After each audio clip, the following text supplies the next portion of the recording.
abubuwa guda uku su kaɗai za a haɗa: tafarnuwa da albasa da madara ta ruwa. Sai ka saurara da kyau, sai ki saurara da kyau ki ji. Za ka iya yin amfani da shi, za ki iya yin amfani da shi, mata da maza gaba ɗaya. Duk wanda yake da matsala ta saurin inzali zai yi wannan haɗin. Duk mutumin da yake da dattin mara zai haifar masa da matsaloli kamar haka da zan ambata. Dattin mara yakan sa idan an ɗauki ciki, cikin ko ya kai wata 4 ko wata 5 ya zube. Dattin mara yakan sa ya zamanto mace tana samun bushewa. Dattin mara yakan sa namiji ya rika saurin inzali. Dattin mara yakan sa zafi yayin kusanta.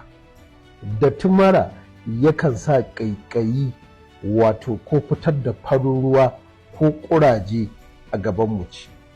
Dattin mara yakan sa idan aka yi mu'amala da mace ta rika jin wani ɗan karen zafi kamar ana watsa mata barkono. Dattin mara yakan sa idan mutum ya kusanci iyalin shi sai bakin azzakarin shi ya yayyanke ko ya gurgurje, sai ya samu tsawon lokaci sai ya yi jinya, sannan kuma ya zamanto ya ƙara kusantar iyalin shi. Dattin mara yakan sa ɗaukewar sha'awa tsakanin nau'in mace da miji gaba ɗaya. To duk wanda ya san yana da waɗannan matsaloli da na ambata da ire-iren su kai, dattin mara nan shi yakan sa rikicewar al'ada ga mata. Sai ku haɗa waɗannan abubuwa guda uku sai ku yi amfani da su. Na yi imani har ga Allah, ko jiya akwai wanda ya kira ni akan wannan taimakon da na bada, ya yi mana addu'o'i da kuma fatan alkhairi. Ga su kamar haka: tafarnuwa, albasa, madara. To ya za ka haɗa ko ya za ki haɗa? Shine za a ɗauki tafarnuwa dunkule ɗaya, dunkulanta gaba ɗaya, tunda kamar kun sani ita ma dunkule ce, ɓaɓɓare ta ake kama albasa, to dunkule guda ɗaya.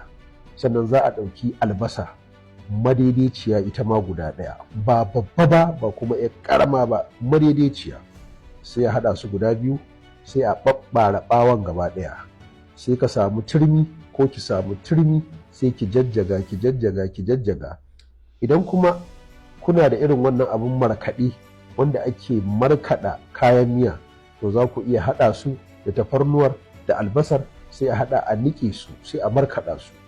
So idan aka markaɗa su, sai ka samu madara ta ruwa kowace iri, in dai madara ce ta ruwa, to sai ka ɗibi wannan wato niƙaƙƙiyar albasa da tafarnuwa, sai ka zuba a cikin wannan madara, sai ka dama su. In ka dama su, sai a samu rariya mai kyau ko abin tata mai kyau wanda za a iya zubawa, wanda za a iya tacewa. Idan ya kauri sosai, za a ɗan iya sa ruwa ba da yawa ba, sai a matse shi sosai. Amma fa a sani, idan aka sa tafarnuwar da albasa a cikin madarar nan, sai an dama shi, damu sosai za a dama shi, sai a matse shi. Aka matse shi aka tace, sai a sha bayan an ci abinci so ɗaya a rana. Don Allah, shi wannan tsawon sati 2 kullum, kwana 14. Don Allah, kai wannan tsawon sati 2 kwana 14. A waɗannan matsaloli da na gaya maka, in dai ba ka rowa, insha Allah sai ka ɗaga hannu kai mana addu'a. Muna fatan za a gwada. Idan kuma aka gwada aka ga yayi, an samu